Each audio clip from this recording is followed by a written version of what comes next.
So today I have an amazing guest with me. Her name is Ampaw, and I want you guys to get to know her as she shares her faith journey with us and how she's able to blend being a woman in STEM with her faith.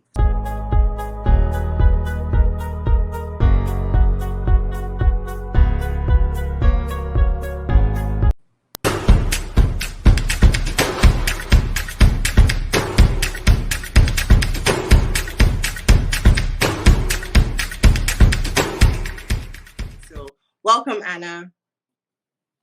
Hey, Lillian. Hi, how are you? Good, how are you? Thank you for having me. Good. So thank you so much for joining me on STEM Uncensored. And I'm really excited to talk to you about this topic because I know that we've talked about it on like multiple levels and different times. It's been a long time coming. Yeah, so like I want you to tell us who Anna is and not the postdoc researcher, not the social media STEM influencer, not just tell us who Anna really is at her core. Sure. I've never been asked that question before. No pressure.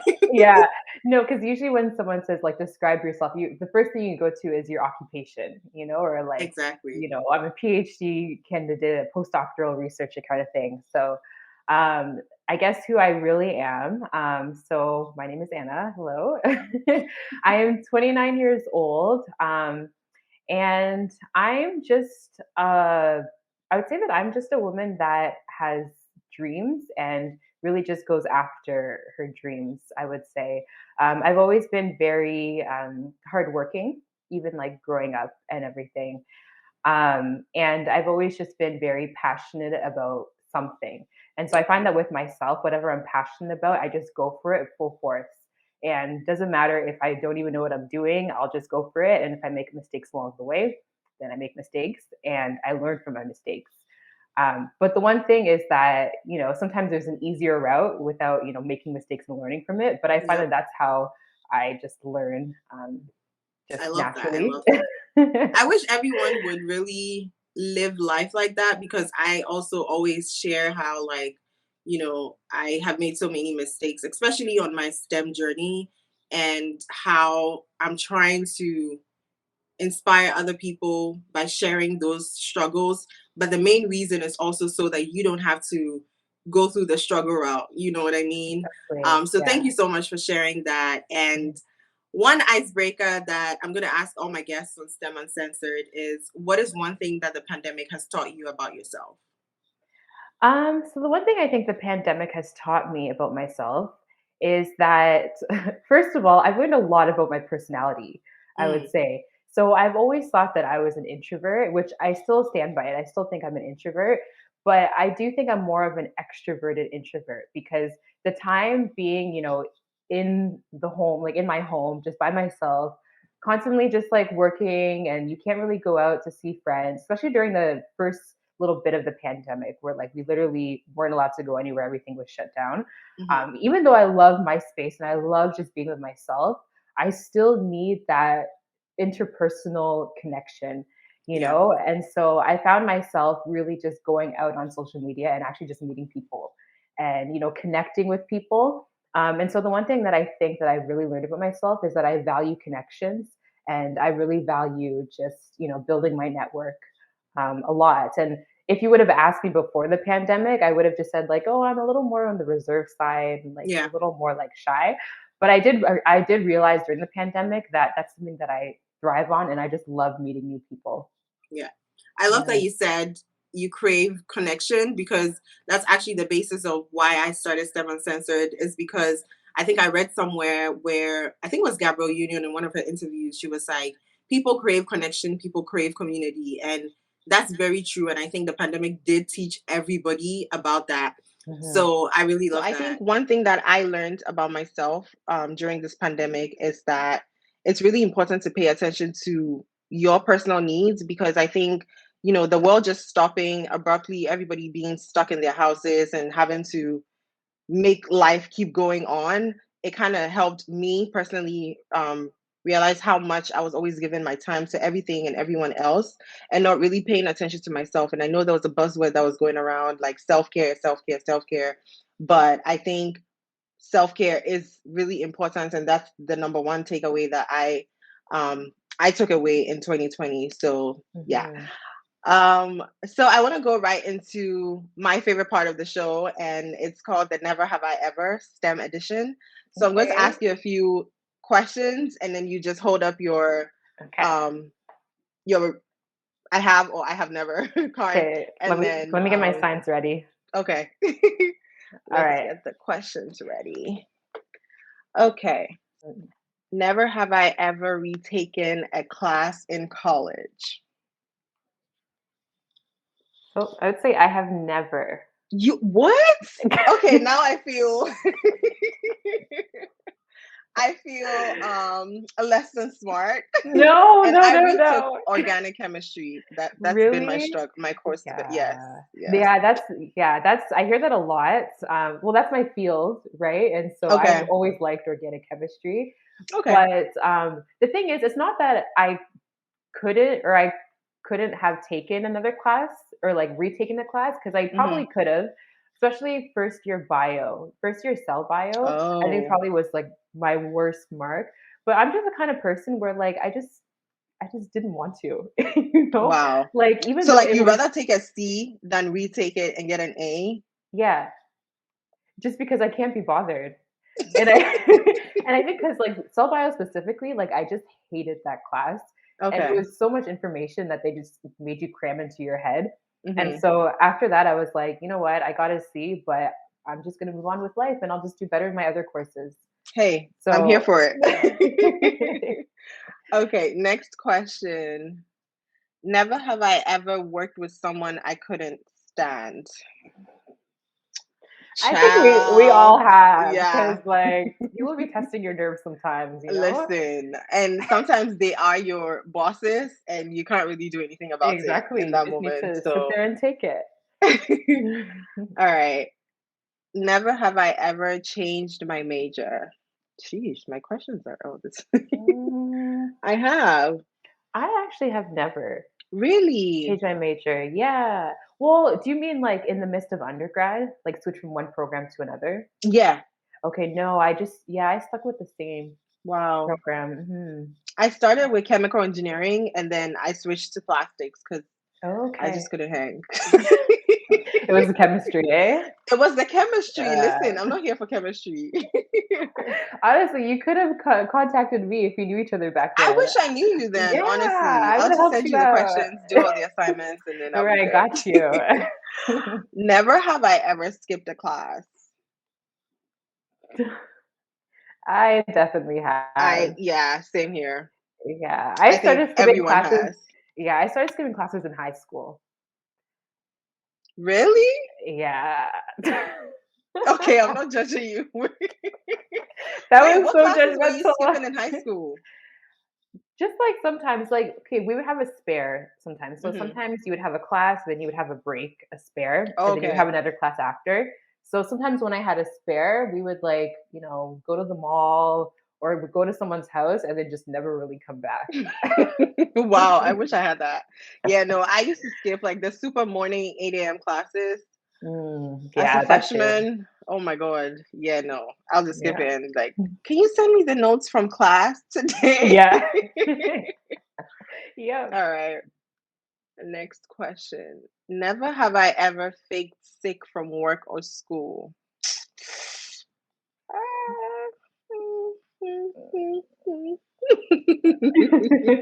I have to, yeah, no. Yeah. Sometimes you just I got COVID, y'all. Yeah.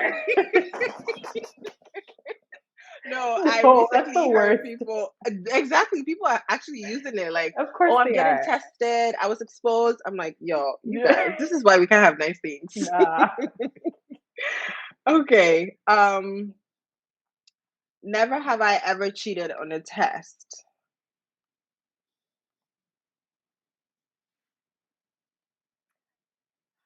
I honestly don't remember. I feel like Really? okay, so I'm gonna put I have, but I don't necessarily think like I got answers from someone. I think I was probably giving answers to Oh someone. yeah, that's still cheating. Yeah. Yeah. So I can see myself doing that. I can't remember a specific instant, but Mm-hmm. I think I probably have helped a friend out or something. That, Yeah, that's wouldn't be okay. surprised. Okay. Um, Never have I ever texted or taken a call at the movies. I I have definitely never. have. Oh, I hate really? people who do that. I'm I have sorry. no shame. I will do that, Yo, and I'll just, like, be talking, "Yeah, hello." I'll be the one whispering. yo, no. I don't know why people do that. And there are people who actually like I can see your light, sis. Do you mind? Yeah, I'm no. the one checking text messages, Oh replying to things. wow. Yeah, that's Yeah, me. no. I take my movies very seriously, like especially when I go to the cinema. And so it's always hard to like like I put my phone on silent. Like don't text me unless the movie is really boring. Mm, Then maybe I'll step outside. But yeah, yeah. I've never. um, Never have I ever wished we could work from home forever.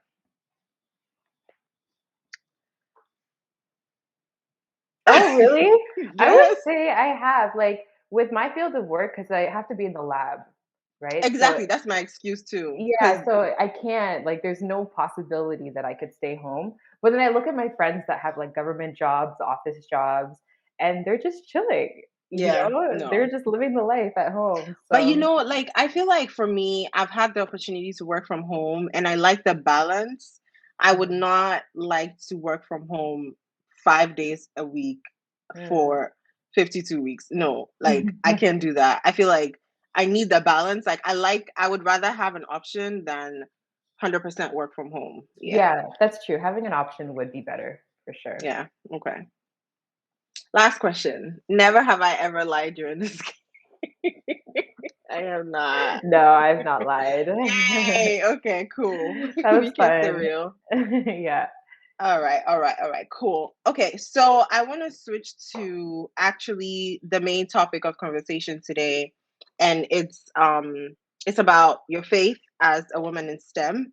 And I just Mhm. want to delve deeper into what makes Anna this woman of faith, basically. So did you grow up Christian, or like how did you become, I guess how did you become Christian? Yeah, so I grew up in a Christian household. My Okay. mom was always like, she was the person that's always in church. Even growing up, she was committed to, serving in church and everything. My dad always believed in God, but he didn't start actually going to church with us probably until like mid stage of my life, I would say. And so when I was young, it would just be my mom taking my sister and I to church all the time. And so it was the routine that like every Sunday we're going to church. No Okay. questions. If you're sick, we're going to church. If you have Yeah. homework, we're going to church. And so just because of that routine, even to this day, I'm always like on a Sunday, if I'm not either watching a service, online or going to church, Hmm. like I just feel weird on a Sunday Yeah. morning. Like I have to go to church. Um, so yeah, so I grew up Christian. My mom always took us to church, but I don't think I actually, made a commitment to live for God Mm. up until second year university. So Okay. prior to that, I would have considered myself a Christian for sure. I believed in God, prayed here and there, read the Bible here and there, but actually like living for God, I don't think I made that choice until second year university. Wait. Um, So let me interrupt you. So mhm. before, when you were like, you would go to church, you would pray here and there. Was that because that's how you grew up? Like that's what your mom taught you when you were growing up. So it became like a part of you, basically. Okay. Yeah, so I feel like it was just kind of routine. Like I'm Hmm. just doing it because like this is my norm. This is what I'm Hmm. used to. But in terms of like shaping my life to like follow Christ, and like basing all of my decisions off of not man but God, I Yeah. don't think I actually started doing that until second year university. And so for me, the turning point of like why I decided to do that was during university. The first year, I would say that I was into like the partying phase and everything. I hung out with a group of friends who like, first year university, you're just like having the time of your life, you're partying, going to Yep. parties, having fun, all this kind of stuff. But again, I was still going to church. But then second year university, I made a few more friends and they were, I guess, more quote unquote Christian, like more serious, I guess, with their walk with God. Mhm. And we started going to this Bible study on campus. And that specific Bible study was having like a worship night this one night. And during the worship night, the two MCs were giving their testimony. And I remember when the female MC was giving her testimony, I just connected with it so much because just like her upbringing and everything that like she went through, I was I just connected to it. Like that was pretty much my life in a nutshell. Mhm. And so she was just talking about how she really made the decision to start walking with God and including God in her life and following Christ. And so I think it was from that moment where I was like, I need to change my life, you know? And so after that, I made a lot of changes to just like my lifestyle, just to, the things I did. And I could even see that my interests were changing too. Yeah. So Yeah. going clubbing was not interesting anymore. Um, I remember there was one point where it was after like I decided to change my life and my friend was having a birthday party at the club. And so I remember I went because I was like, okay, well, it's my friend's birthday party. And so I'm just going to go just to support her or whatever. I remember just feeling so uncomfortable at the Mm. club, and I was just, like, standing there, and I'm like, "Why am I here?" Like, I just felt so out of place, Yeah. and, like, that's how I knew that, like, God was actually doing something in my life, and He was Mhm. changing my life, so, yeah. I I I love that because I think for me, my personal relationship developed after I was in a place of isolation. So I share a lot about how, like I mentioned, I was initially doing chemical engineering. It was in Florida. And then I moved to Massachusetts to do plastics engineering because school was a struggle and things weren't working out for me. So I kind of moved here to start over. And so I left everyone I knew from freshman year because I just moved from Ghana. So it's like all the friends I'd made, everybody, I left them there. And now I'm in this new foreign place. I have no friends. I have no family like that here. And I didn't know the place. So I was literally alone. And I think that's that isolation is what God used to kind of draw me closer to Him, is what He used to um, help me rebuild the relationship with Him because up until then, I was like you, and my journey was just like, okay, every Sunday you're supposed to go to church. Sometimes during the week you can go for midweek service. That's it. But there was no Mhm. personal like, if I'm about to make a decision, like let me pray to God. If like that personal relationship where you see Him as a father and less of like a deity. And I think mine was the isolation part, and so I love that you at least had the opportunity to connect to someone's story. And I Mhm. think that's why it's really important for us to share our stories with people because that's how we connect and it helps people not to feel isolated or to feel like they're on this journey alone, whether it's your Mhm. faith, whether it's school, whatever it is. Mhm. But, just to comment on that too, I actually went through that isolation stage Mm, first, and I feel like that's a common theme with everyone also that, starts to live for God or, like, kinda changes their life, to start living for God.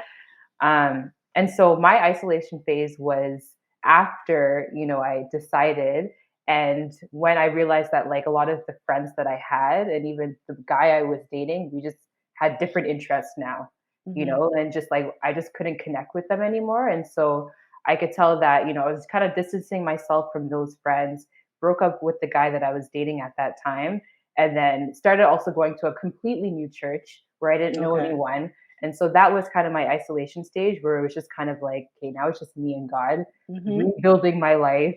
And then from there, he connected me with other people that had similar interests, that had a similar faith with me, and then restarted to like, and then started to rebuild my life pretty much. mhm. So yeah, I really do feel like that isolation stage is necessary, especially It if you want does. to change your Yeah. life.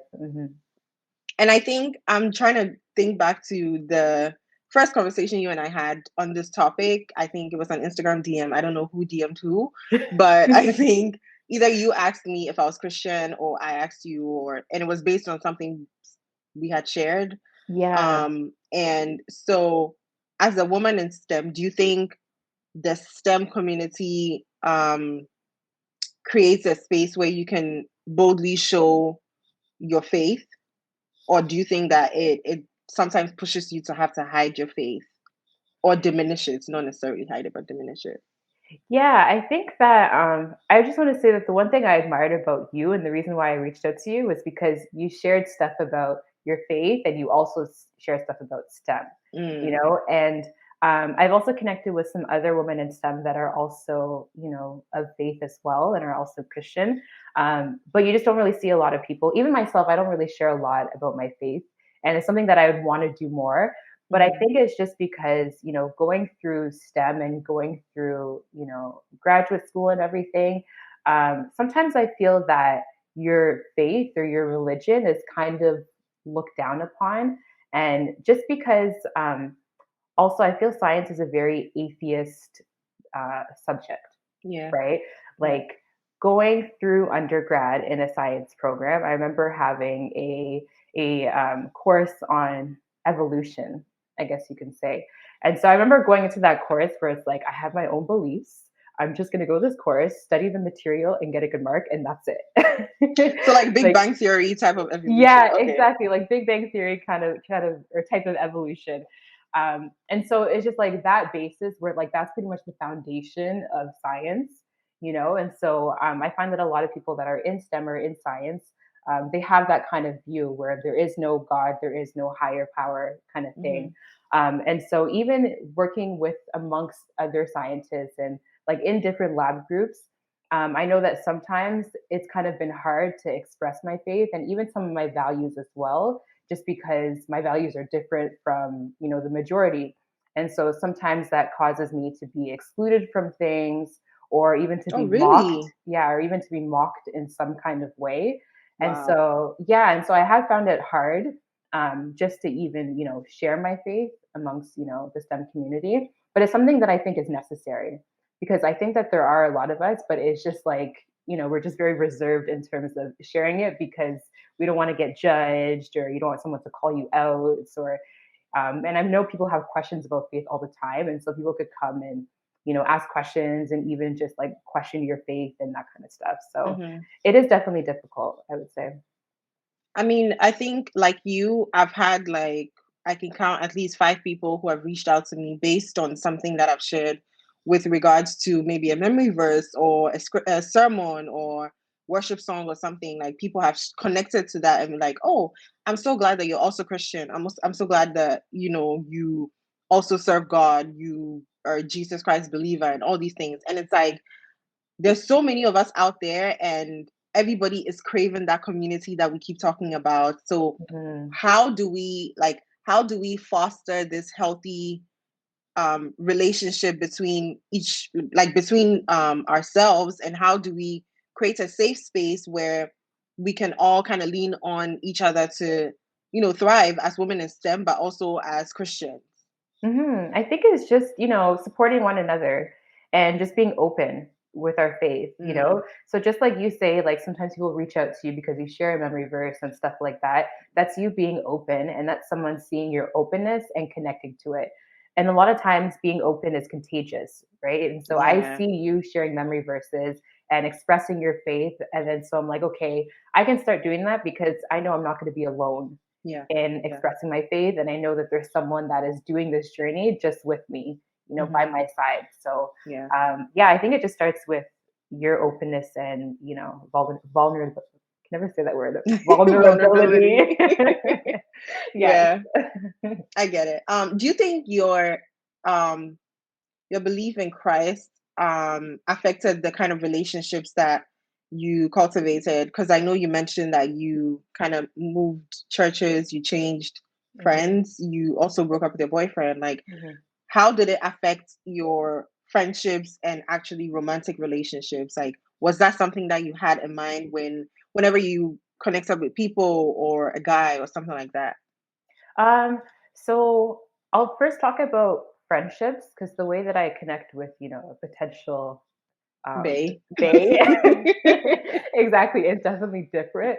But in Hmm. terms of friendships, I wouldn't say that I base my friendships off of like faith, I Okay. guess. Like a lot of times you're friends with people that you have similar interests with, Hmm. right? So a lot of times that means that my similar interests, because I'm Christian, are going to be like someone else that's also Christian. So yes, a lot of my friends, we have the same faith base, but at the same time, so I have a lot of friends too that are not Christian. So before I started getting serious, I had, like, for example, in high school, I had a lot of good friends that were either Muslim or um, Hindu or other religions, or not even like a specific religion. And to this day, we're still friends, Hmm. but we're respectful of each other's religions. Yeah. It's like I know I can, talk about God to them and they won't get offended, or they Hmm. won't, um, like question me about my faith. And they Hmm. can talk to me about their faith too. And like we have a mutual understanding that, like, yes, we have different religions, but like we're still friends because we have similar interests as well. Yeah. And so I think that's just the important part, where it's like you can be friends with someone that's not Christian, that's fine. But as long as they respect, your faith, respect your religion, then I think that is kind of what triumphs more. Okay. And with Yeah. the romantic relationships? Yeah. So definitely after I made the decision to, follow Christ, I would definitely say that that really changed the way I thought about, looking for a potential suitor. Not even that I was looking, but just in terms of like if you're someone that I would date, just because I started to take dating a lot more intentional Mm. after I decided to, get serious with my life, with my walk with God. And so what I mean by more intentional is that I didn't just date to date. So I didn't just date to, like, say, oh, I have a boyfriend, or like just to Yeah. like have fun and stuff like that. It was more dating with purpose. So like, where Hmm. is this gonna go? Like, is this a potential person that I could marry, that I could settle with, that I could have children? Doesn't necessarily mean that it's gonna happen, but it's just approaching the situation as like this could be someone that I spend the rest of my life with. And so that being said, just because, if you get married to someone, you want to marry someone that has similar interests, similar views, a similar religion as well. Just also because it's easier raising a family in, you That know, part. Hmm. exactly in, Hmm. if you guys have like the similar religion. And so I would say that yes, um, in terms of, potential suitor, for sure, that changed, and I definitely look for someone that has a similar religion, has similar faith to me, and similar values. Hmm. Okay. So do you think that how did the pandemic impact your life as a Christian, or the way you move as a Christian, like, or even your faith in general, honestly? How did the pandemic affect it? Because I know a lot of people were challenged during that season. Yeah, it impacted it a lot, Mm. like a lot. And I know you said that, a lot of people were challenged. And same with me, a lot of people were challenged. And I think for me, it was more of an eye opener. Yeah. Definitely. And I had to unlearn a whole bunch of things that I felt were instilled in me, and just really get to know God for myself. And so Hmm. I really valued this pandemic because I wasn't going, obviously, we couldn't go to church in person, right? So pretty much it was just you and God all the time. Hmm.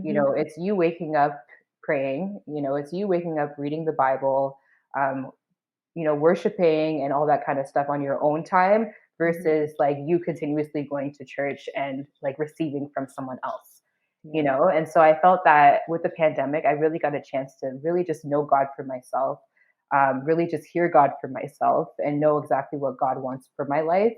And I really like where I am now in terms of just my journey with God. I feel like I'm a lot. Um, I don't even know how to put it, but like I would say like my relationship with God is a lot stronger now. I Hmm. would say like I have more of a foundation now in Yeah. God than I did before the pandemic. Okay. Do you, and I know we've had this conversation separately. Mhm. I remember I sent you a video that Yvonne Orji had, a conversation she had with Stephanie Ike and another lady on the same room. Mhm. And I'm seeing how more and more people like Yvonne Orji are trying to merge Christianity with the culture. How do you think you can use that, like that same template, to kind of like influence your STEM culture? Yeah, I think it's being unapologetic because the one thing I Mhm. really liked about that interview is there's something that she said and she was like, I'm going to paraphrase it because I can't Mhm. remember it word for word, but she was talking about how a lot of people were asking her, okay, how are you going to do this show? Because she's on Insecure, right? Mhm. Like with all of your values and you being Christian, like how are you going to do this show that is not like a Christian show? And I think her response was kind of like, no matter what, she knows who she is in Christ, right? Mhm. And so like that doesn't necessarily mean that like every single thing that you take a part of like has to be, Christian, but as long as you know who you are and you don't forfeit your values for that thing.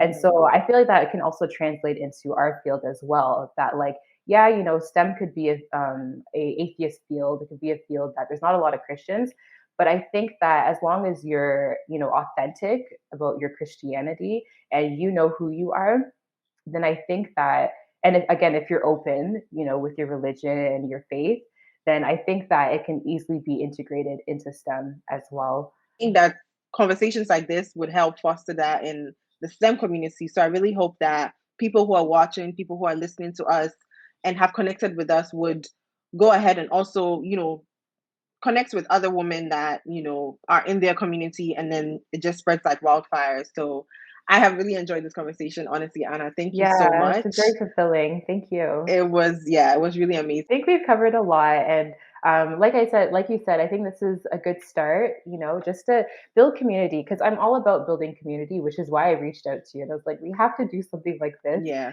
And I think the one thing that made me reach out to you as well is because, like, there's a lot of people out there that are going through STEM and they're more at like the undergrad level. And Hmm. so, and a lot of them are Christian too, right? And so I remember there was one time I was speaking at an event and I was talking about how every single morning before I go to the lab, I always make sure that either on my way there, I'm playing worship music or I'm praying or I'm reading the Bible just to start off my day. And so I said that during, my talk. And then later there was a girl that messaged me, um, found me on Instagram, messaged me and was like, I'm so glad you said that because ever since going to undergrad and going through like the science program, I've kind of like my faith walk has kind of just fallen to the ground. And so it's like Mm. that you saying that like reminded me that I need to incorporate God in every single thing that I do. So it's like, sometimes school just gets so stressful. And I've been there too, where, your life gets so busy that you forget that, like, you need to incorporate God in every single thing you do. And it's part of the journey. So I feel that, if we start to really try to integrate, who we are as a person into our careers, so into our STEM careers, it could help a lot of people for sure. So I'm I glad you're love doing that. this. Thank you so much, Anna. And you guys can reach Anna on Instagram at Anna underscore the chemist. Yes, Is that right? that's Okay. perfect. And definitely support all that she does on social media. She also has a nonprofit. Can you share a bit about that before we head out? Sure, yeah. So my nonprofit is called Empowering Female Minds in STEM. It's EFEMS for short. And you can visit the website at www.empoweringfems.com. And pretty much we're an organization that just helps African women strive in STEM. And so on the continent of Africa, there's large gender disparity in terms of the number of women that go into different STEM fields. And so we provide different workshops and skill building events and different mentorship programs as well to help women down the STEM trajectory so that they can build community, they can stay in STEM, and they can thrive in their field pretty much. So Yeah. yeah, check us out. All right. Thank you so much. Thank you so much too.